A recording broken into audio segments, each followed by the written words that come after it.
ঠিক আছো তো তোমরা? জিমিন মাথা নাড়িয়ে হ্যাঁ বলে। সুগা একবার আর চোখে জিমিনের দিকে তাকিয়ে তারপর ইয়োনোকে উদ্দেশ্য করে বলে, আমার কাজ আছে, যাচ্ছি আমি, তুইও আয়। সুগা চলে যেতেই জিমিন ওকে দেখে মুখ বাঁকিয়ে বলে, অ্যারোগেন্ট লোক একটা। কেন? সকালেই তো বললেন সফট হার্টেড।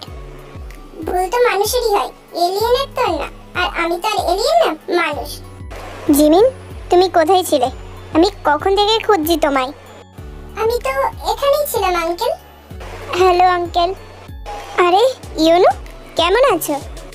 এই তো আঙ্কেল, ভালোই আছি। এটা আপনার মেয়ে যার কথা বলছিলেন? না না, ও আমার ভাইয়ার মেয়ে, আর আমার মেয়ে তো ওই যে ওখানে। ইয়োনো জেহোপের ইশারা অনুযায়ী তাকাতেই জেনিকে দেখতে পায়। ওই মেয়েটা? জেনি ওর নাম।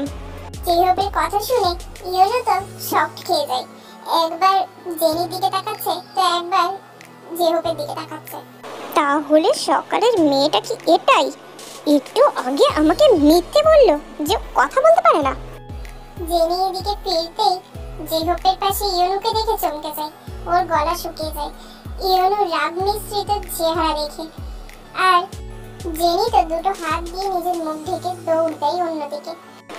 যতই মুখ ঢাকো নিজের, আর আড়াল করতে পারবে না মিস মেনি।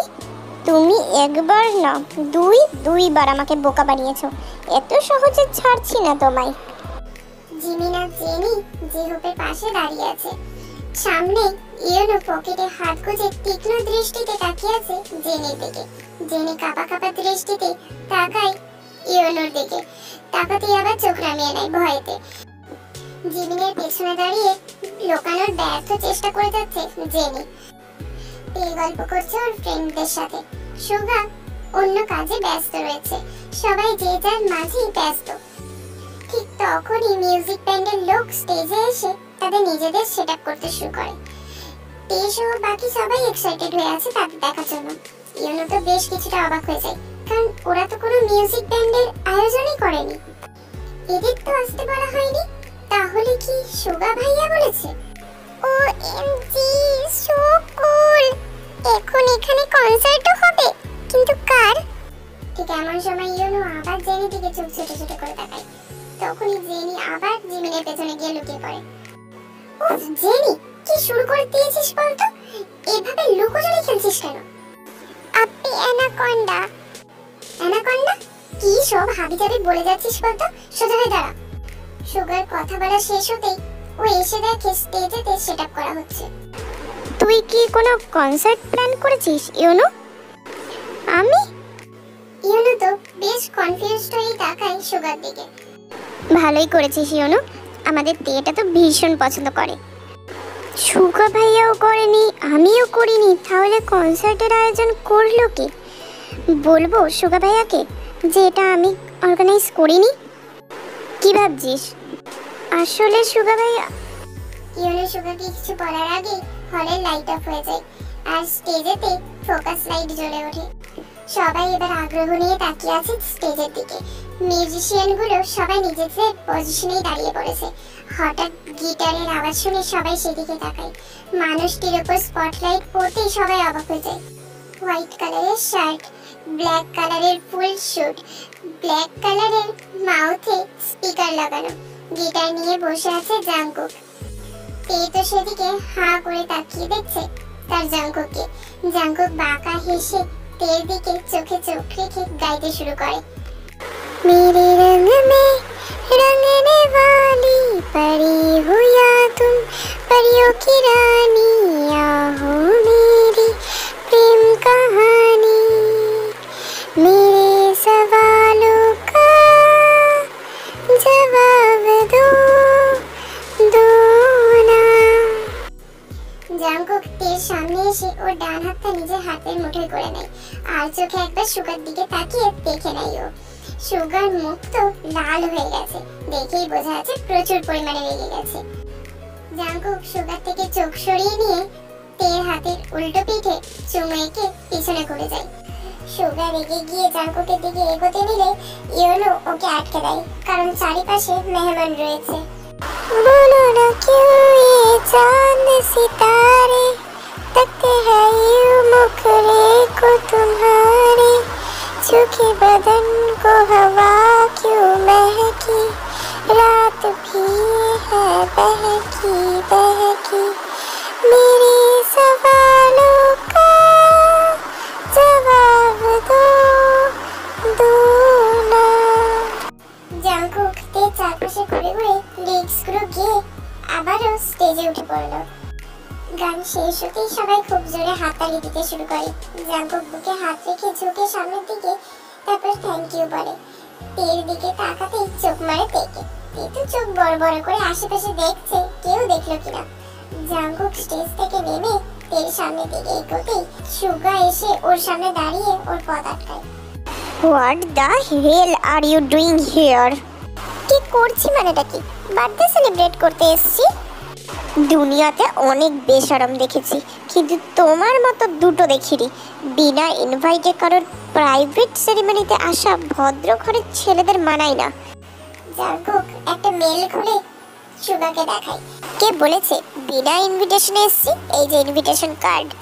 আর Subir uncle mister R M K invite করেছে, আর আমি ওনার ছেলে হিসেবে তাই আমাকেও আসতে হয়েছে, তাই না?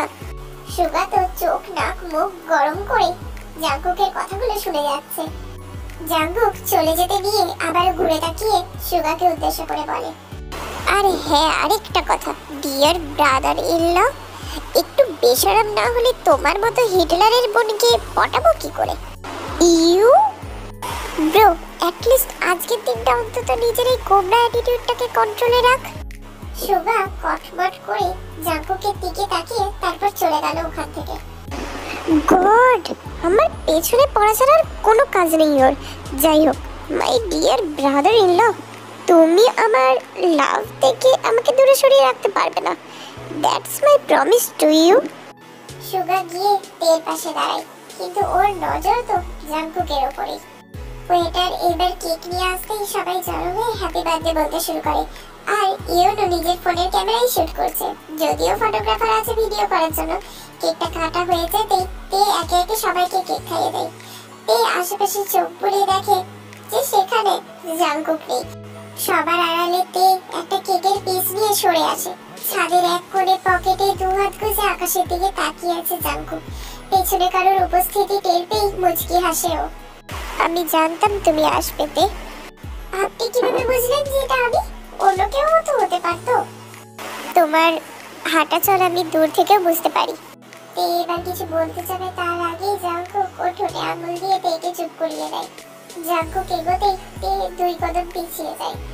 সাথে সাথে জাঙ্কুক তের হাত ধরে টেনে নিজের বুকের সাথে মিশিয়ে দেয়। তে তো অবাক চোখে তাকিয়ে আছে জাঙ্কুকের দিকে। একটাও কথা বলবে না, এটা আমার জন্য বুঝি। হ্যাঁ, তাহলে অপেক্ষা কার জন্য করছো তে? খাইয়ে দাও। তাই এইভাবে জড়িয়ে ধরে থাকলে খাওয়াবাটা কি করে শুনি? আরে বাবা, আমি কি তোমার হাত ধরে রেখেছি নাকি? তাড়াতাড়ি করো, না হলে তোমার হিটলার ভাইটা চলে আসবে আর এই রোমান্টিক ওয়েদারটাকে যুদ্ধের ময়দানে পরিণত করে দেবে। জাঙ্কুকের কথায় তে হালকা হাসলো। তারপর কেকটা এগিয়ে দিল জাঙ্কুকের মুখের সামনে। জাঙ্কুক তের হাত থেকে কেকটা নিয়ে ওকে ফার্স্টে খাওয়ালো, তারপর বাকিটুকু নিজের মুখে পড়ে নিল। আচ্ছা জাঙ্কুক, একটা প্রশ্ন করি। হাজারটা করতে পারো তে। এই ড্রেসটা আপনি এক্সচেঞ্জ করেছেন তাই না? অফ কোর্স, আমি ছাড়া আর কে করতে পারে? জাঙ্কুক, এটা কিন্তু আপনি একদম ঠিক করেননি। যদি সুগা ভাইয়া জানতে পারে তাহলে কত বড় প্রবলেম হবে বুঝতে পারছেন আপনি? কি আর হবে, তোমার সুগা ভাইয়া হকি স্টিক দিয়ে আসবে আমাকে পেটাতে, যেমন গতবার করেছিল। আপনার কাছে মজা মনে হচ্ছে এইসব কিছু? একদম না তে, তোমার জন্য সবকিছুই আমার কাছে সিরিয়াস। তে আবারও কিছু বলতে যাবে, ঠিক তার আগে কারো পায়ের শব্দ পেয়ে ঘাবড়ে যায়। ও নো, মনে হয় সুগা ভাইয়া আসছে। জাঙ্কুক, আপনি লুকান। আমি কেন লুকাতে যাবো? আচ্ছা আসুক। প্লিজ জাঙ্কুক, আপনি লুকান। আমি চাই না এবারও কোনো ঝামেলা হোক, প্লিজ। কিন্তু তে, জাঙ্কুকের কথা শেষ হতে না দিয়ে তে জাঙ্কুকের হাতটা ধরে এক টান দিয়ে গেটের আড়ালে দিয়ে দাঁড় করিয়ে দেয়। পিছন ঘুরে তাকাতেই দেখে সুগা দাঁড়িয়ে আছে। আরে তে আসতে, তাড়াহুড়ো করছিস কেন? পড়ে যাবি তো। না না মানে ভাইয়া, আমি নিজেই আসছিলাম তো। সুগা আশেপাশে একবার চোখ বুলিয়ে নেয়। তুই এখানে কি করছিলিস তে একা একা? আসলে ভাইয়া কখন ডেকোরেশন দেখতে দেখতে উপরে চলে এসেছি, আমি খেয়ালই করিনি। ও তাহলে এই প্লেটটা কিসের? জাসুস কোথাকার, কত প্রশ্ন মনেতে এর। উফ ভাইয়া, তুমি এত প্রশ্ন করছো কেন বলো তো? চলো তো, সবাই অপেক্ষা করছে নিচে। কিন্তু তে সুগাকে কিছু বলার সুযোগটাও না দিয়ে নিচে নিয়ে চলে যায় টানতে টানতে। ওরা চলে যেতেই জাংকুক দরজার আড়াল থেকে বেরিয়ে আসে। তুই সব সময় আমার লাভ লাইফে ভিলেনগিরি করতে হাজির হয়ে যাস। আই প্রে যেন তোর লাভ লাইফেও এর থেকে বড় ভিলেন আসে। জাংকুক নিজে নিজে বকবক করতে করতে নিচে নেমে আসে। আর সুগা তো পুরো সময়টা তের পাশে পাশে থেকেছে, পুরো সিসিটিভির কাজ করেছে সুগা, যাতে জাংকুক থেকে একটুও ডিস্টার্ব করতে না পারে। আর দূরে দূরে জাংকুক এইসবই দেখে গেছে, কথা বলা তো দূরের কথা, কাছে যাওয়ার সুযোগটাও পায়নি। তারপর কিছুক্ষণের মধ্যেই মেহমানদের সবাইকে বিদায় দিয়ে তেরা নিজেরও নিজের বাসাতে চলে আসে।